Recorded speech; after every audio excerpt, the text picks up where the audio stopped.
Hello everyone, my name is Toni Lukic. I'm the editor-in-chief of BeinCrypto Germany, Austria and Switzerland.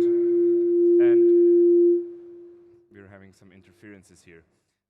With me is Marcus Benitez on the right side. He's the head of business development of Copper. Hello Marcus. And Dorian Vincileoni, I hope I pronounced it correctly. All right. Business development for KuCoin. Thank you, happy to be here. So please, gentlemen, have a seat. Thank you.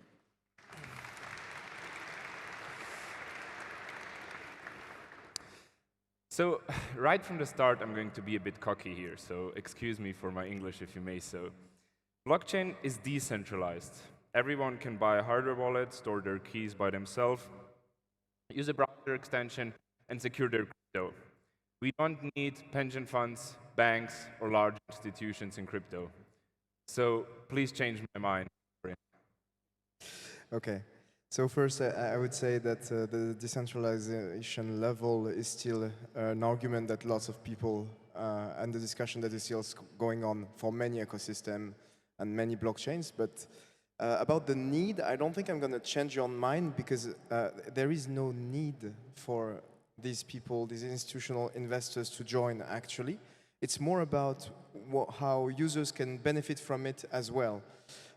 So if you have some time for an allegory, we could think that at the beginning, it would have been possible for authoritarian regime or states or whatever to remove the internet before it became a thing, before it became so integrated in our everyday lives, in our everyday processes, that now it would really disrupt the economy, technically speaking, but also in terms of communications, etc.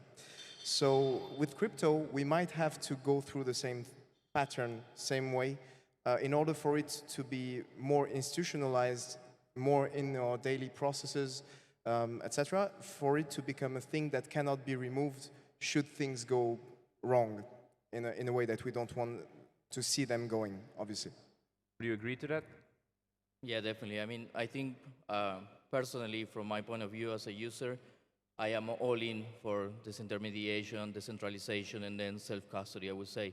But of course, when you want to thrive in an ecosystem, like for example, MultiversX, you need institutional players to bring capital. So it's one of the first, underlying, needs for any healthy ecosystem to have capital. So idle capital that needs to be deployed in an ecosystem that comes normally by VCs. You have hedge funds, market makers, exchanges. So a lot of different players which cannot rely on self-custody. Because yes, we know that we are in a trustless ecosystem, but at the same time, you need some level of intermediation to be able to thrive. Because in the end, the underlying investor that is putting money into a hedge fund, they want to actually trust that hedge fund, that nobody is able actually to run with the money. And one of the issues is one of the features that blockchain has, but it can be a problem on the institutional side, for example, is the determination of that transaction. So once you send something, you cannot recall it back.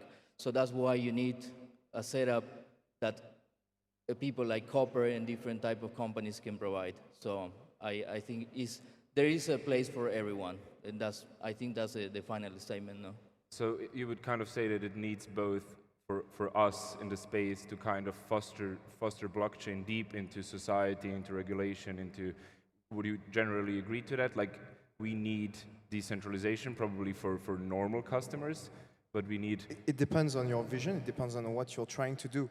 Once again, if we're talking about institutional investors specifically, I'll take an example that's very... it's a caricature of an example to show what I mean. Yeah. So you have pension funds.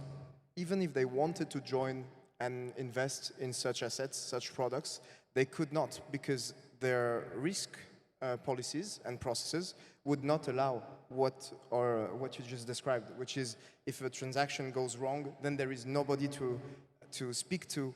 If something goes wrong, you're just like, there is no cover-up, there is no insurance, there is nothing.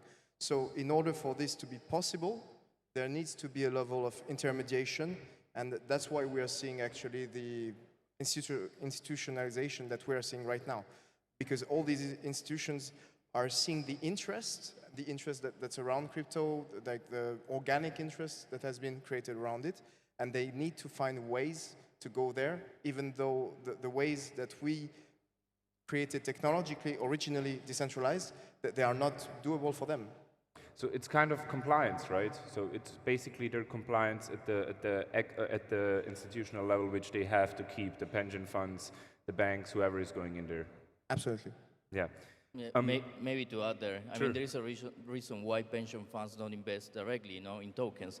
They go normally through maybe private equity. If you're lucky, maybe you find a company that is listed on an exchange, like a traditional exchange, and that's better for them or easier to hold. So they delegate the security and all these problems that brings what is custody of digital assets. Is it because they don't have the capacity? Like, what would hold the pension fund back of doing it by themselves, or just, let's say, establish a daughter company and just do it by their company? Yeah, it's a complexity. No, they don't want to take that risk on themselves, so they rather delegate it in people who specializes in that type of setup, and that's technically nothing is stopping anyone from competing with Google for search engine. Yeah. Yeah, you're very right. I just want to read some stats. So the year 2022 has recorded a trading volume of 27 trillion US dollars. In 2021, we had 55 trillion, which is obviously twice as much, but as you know, we've had a bull market, bear market, so it's quite astonishing. There is a report by Chainalysis which says that institutional investors' trading volume, and again, this is way lower than the figures I just read, is around 400 billion US dollars in 2022. In 2021, we had 118 billion. So it's kind of reverted. The institutional investors have a way higher trading volume in 2022, although we have a bear market basically, and the general market is the exact opposite. How would you interpret that data? Yeah, well, we have a very, I would say, very clear use case within the Copper ecosystem. So we have a tool that is called ClearLoop. We're expecting KuCoin to be part of it very soon. So essentially what allows to the traders or the hedge funds is actually to be able to do off-exchange settlements. So they can leave the tokens in custody with us, and then they are able to trade it on the exchange. And then they settle post-trade. What it means in practical terms is that they feel nowadays more comfortable to do more volumes and trade more because they have the insurance and the trust that, for example, someone like Copper can provide. Sorry to interrupt you. Yeah. So the 209 bill more is just from Copper? It's not Copper, definitely. Not for 2022. Actually, after FTX, we have been working in this solution for more than 2.5 years. But after FTX, everyone that we have been preaching to, they went actually to the exchanges and say, guys, we want to keep trading with you, but we need a solution because we don't feel comfortable anymore. And that's the point, right? So when they start to feel comfortable, they start to trade more. And you're going to see the numbers. I mean, I cannot disclose them now, but in 2023, I mean, it's a bit funny, but actually our tool has break record after record, month after month for the last 6 months since we integrated, for example, OKX and Bybit. So that gives you an idea of, yes, the sentiment is quite negative, but at the same time, they start using these solutions. And that's is one of the building blocks that we need, to help to foster the ecosystem in the end. So you're also seeing that with your numbers that the trading volumes are definitely going high. Will you have, at this point, a better 2023 than 2022? I mean, I would say, I wouldn't dare to say that the volumes are higher in general. I would say that some of the volumes that were happening before directly on exchange, they are now going through ClearLoop. In the end, if you go to CoinMarketCap and you see the volumes of the exchanges, that will not be affected by Copper, right? We are just a piece of the puzzle. Yeah. Would you agree to that? Is the institutional trading volume for KuCoin also in Actually, yeah, it's increasing, but it's increasing in the way that we have to take into account the main challenges that they are facing right now. The one that you mentioned is definitely the concentration risk, if we could call it this way. Like they want to minimize their risk exposure, and that's why it goes through third-party custodians or even through loans. For example, at KuCoin, we try to let institutionals with loans, we try to make the loans as flexible as possible so that they can continue to trade on the exchange, having a large part of their assets off the exchange. We also try to be more flexible with the withdrawal limits, etc. All these are reactions, of course, to the Black Swan events that happened in 2022. But yeah, integrating third-party custodians, mirror trading also we're investigating. Like there are very different ways to address this concentration risk. Now, we already mentioned the compliance risk, like regulation is a thing, of course, and the more clarity we have about this, the more institutions will be able to project themselves long-term. Not that they are not doing it already, as you mentioned. Like, if you think about the fact that we're in a bear market and they're actually investing more, it really shows that there is a long-term vision there. And then third risk, I would say, would be the liquidity risk. Because the more they come with volumes that we have not seen ever before in crypto markets. And therefore, that's when platforms like KuCoin, for example, have an advantage due to the size, basically due to the size. We are better able to face this kind of liquidity problems than smaller marketplaces. Yeah. What would you say are the biggest challenges of institutional adoption? Obviously, the numbers are going up, but what would you say, like where do we have to have a breakthrough?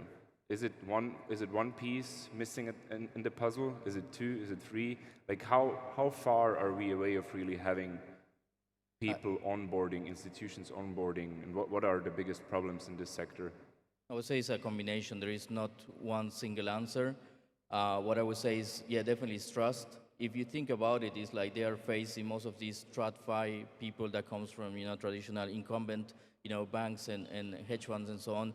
They don't know the market yet, so it takes them a lot of years. So before Copper, I was working for one of the largest Eurasian banks, and we were setting up actually within the bank crypto services. So I mean, we were just a bunch of nerds inside, and then trying to explain to management, to the board, what we wanted to do. And I can tell you, I mean, the general board, so the mother company decided to go ahead with this project. So we were fully back, no? But then when it came to explain within the risk compliance, what it's about, what are the new risks that you're facing? For example, what happens if this ledger that we are using, one of the many ledgers that we use to sign, gets destroyed? Things like that is unknown. So companies like us, what we are trying to do is just to bring some of the old solutions to them. So then in the end, the same as we were discussing before in all other panelists, about making blockchain simpler and what is the next step, to bring that next billion people to blockchain. Is kind of the same path, it's the same type of exercise, but for a different audience. So basically education. Exactly, yeah. It's education, and make insurance is another one. And then just, so they can feel comfortable that at the end of the day, they will not get hit huge by for example, a hack. What happens if one of these, let's say, for example, BlackRock, what happens if they put 100 million in one of these products and then there is a hack, an exploit, and this 100 million disappear? Yeah. Do you see it the same way? Is it Yeah, I absolutely agree. The demand from them? Like, are they really asking for education? Are they really asking to be? Are they asking for education? I think it's more like they are asking to see an environment that they would comprehend from what they already know.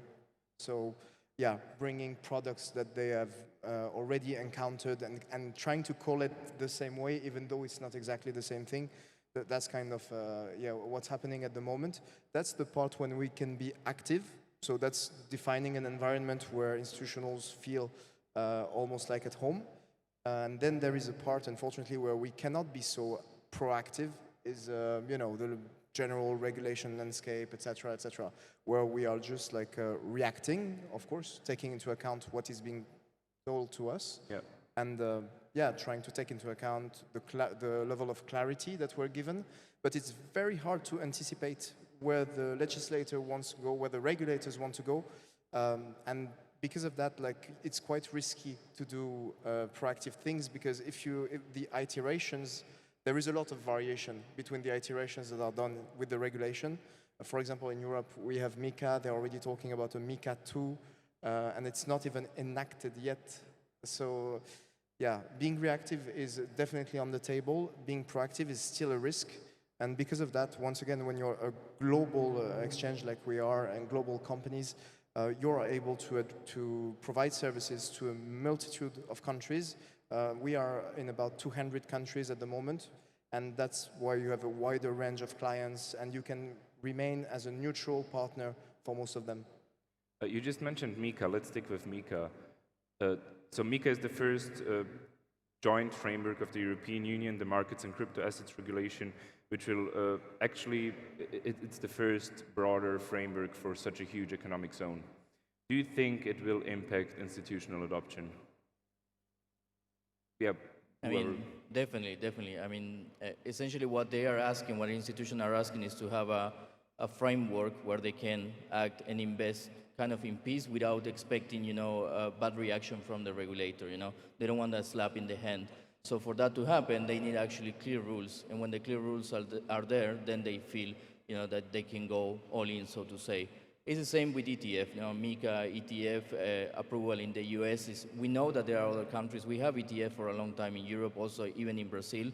But the market is expecting for the SEC to say, okay, spot ETFs are approved, so you're good to go. It's the same. That's why we saw the uptick in price, in the last few days, because essentially, the SEC say, okay, we are not going to proceed against, Grayscale and also with Ripple. So those are good signs and are signs that everyone is expecting. It's not like they don't want to go in. They know that there is a big alpha and there is a big opportunity in this market because of the size that it has.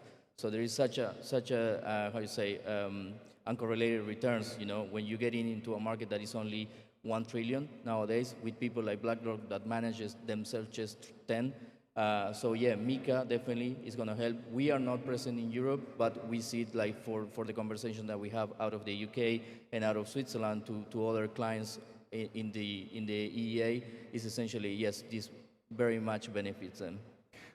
I think actually what you said with the ETF, in Europe, it's not allowed to have a single currency ETF. That's why we have ETPs, ETNs, but I think like exactly the ETF they have in the States is not possible in Europe, but we have these instruments, like you said, for a very long time already.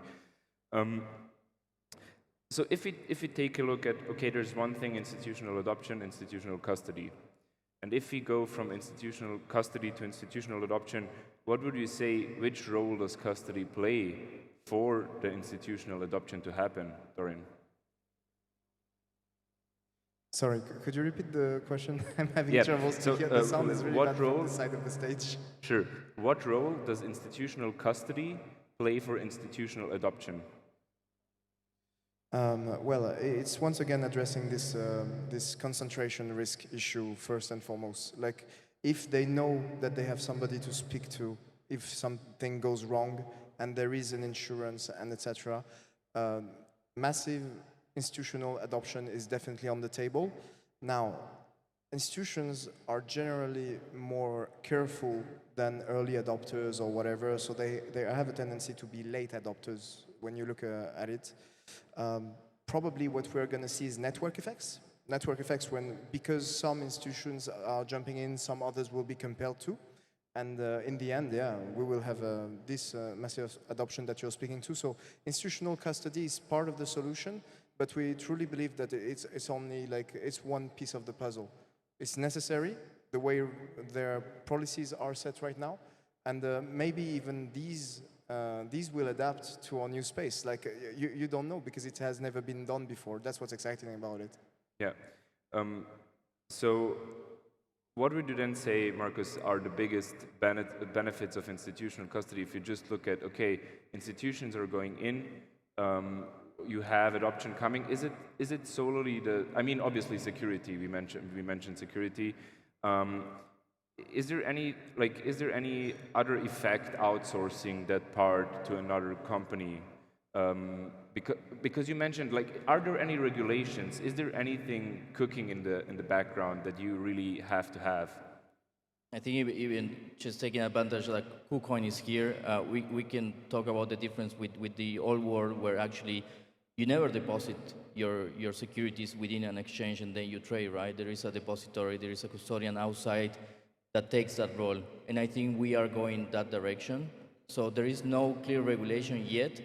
With MiCa, we start to see a bit of, okay, if you want to be a custodian, you have to register, you have actually to have the assets fully segregated, which is our solution that even ourselves, without being affected by MiCa, we are actually already implemented. We already implemented them before. So essentially, it's this transition to a bit more decentralization, right? So probably institutional players don't want to concentrate all the risk with exchanges. So then probably they're going to use order execution management system, then they're going to use custodians to leave the tokens while they are not trading, and then they're going to keep using exchanges for the trading because that's what each of the players are best at. Maybe you can lose some words on the segregated accounts, because I think that's very important to understand. Like, what happened with FTX is they just had their customer tokens, customer funds, all basically in one wallet. Or let's just phrase it like very simple. They had it in one wallet, and they could do whatever they wanted with that. How does that change when you have segregated accounts or wallets? You mean more on clear loop of exchange settlement or segregated I mean, custody? you have implemented it in clear loop, I think. That's what you've told me. Sorry, say again. There is a lot of echo, so I people think- doesn't. I think you have implemented it in clear loop from what you've told me. Yes. So Clearloop is essentially software exchange settlement. So what allows you is, let's use the use case of the KuCoin when we are fully integrated. So our clients are going to be, we have joint clients, clients which are using both KuCoin for execution and Copper as custody. What it will allow them is just not to have to send the tokens to KuCoin before the trade. So let's say I have 10 BTC, I want to open a short position, and then I don't want to send those 10 BTC fully before executing. So essentially what they do is we allow the clients to mirror those assets via API calls, and then on KuCoin side, the client will see exactly the same. The process will be they go first to our platform, they load those assets, so we make sure that those 10 BTC cannot be double spent or double delegated somewhere else, and then they can do the same as every day. So it's actually, and then with the added security that this is a bankruptcy remote setup, so whatever may happen won't happen to KuCoin, but if, worst case scenario, then those assets are actually fully secure. Yeah. So Marcus mentioned before the Bitcoin ETF. Obviously, a very big competitor of ours this week reported about ominous Bitcoin ETF approval. So it took like 15 minutes for Bitcoin to reach 30K again, and I think another 15 minutes to come back down to 28,000, somewhere around that number. What would an approval do to institutional adoption? I mean, you've mentioned it before, but I think we agree that it would just probably skyrocket, right? No, I don't think it will be a skyrocket. I think part of the impact of a Bitcoin ETF, spot ETF, is already taken into account in the market price right now. Of course, there will be variations as we've seen, and it's kind of a glimpse of what will happen. Maybe it will set a new trend. It will, turn the tide. Might be, but once again, like in the end, BTC does what it's want, and we are not here to give financial advice or whatever. It's not our role. In terms of institutional adoption, it's exactly the same thing as MiCa. It's more clarity. It's more it's safety for institutionals to jump in, and probably what we will see also, thanks to this institutional adoption, will be is it a good thing? Is it a bad thing? But there will be some kind of concentration, accelerated concentration in the market, I believe, especially in terms of exchanges, because there are not so many exchanges that can actually manage the flows of volume that these institutionals will bring to the market. So yeah, in this term, once again, we are going to see a moving market, but at the same time, it's a maturing market, and we are eager to work together to make it happen. Yeah, definitely. I mean, we see on ETP, they're still one of the largest clients out there, so they have a lot of assets under management. But the other one is our ETF, but on ETPs on futures and derivatives. So the spot ETF is a big change, I think. And it has, I think, a psychological effect on everyone, which is going to probably move the market. I mean, we are not making any financial advice here, but definitely, I think personally, it's going to be very positive for everyone in general. Obviously, no financial advice, but do you think that the effect will be bigger? I mean, you said it won't skyrocket, it will be one piece of the puzzle. But if you just look at these huge asset management firms, we're talking about BlackRock, Fidelity, WisdomTree, like if you just compare to when gold ETFs came out, like that's enormous, that's massive amount of money coming into the industry. So I would say is for just think about the typical Joe, you know, sitting in the US and having a 401. I mean, when they want to allocate assets, they will probably call their asset manager and say, look, you know, portfolio manager, look, I want to get exposure to Bitcoin. Nowadays, how do I do it? And then when ETF are available, it's a much easier conversation. It's something that they already understand. Then you're going to have companies like Vanguard, Banek, and so on coming in, and that's definitely, it's a much easier conversation without having to explain everyone how a Bitcoin wallet works. Great. I see that we've run out of time, almost on the dot. I think we took 30 seconds from the other speakers. So once again, Dorian, Marcus, thank you very much. And I hope you enjoy the rest of the event. Thank you. Thank you. Thank you, everyone.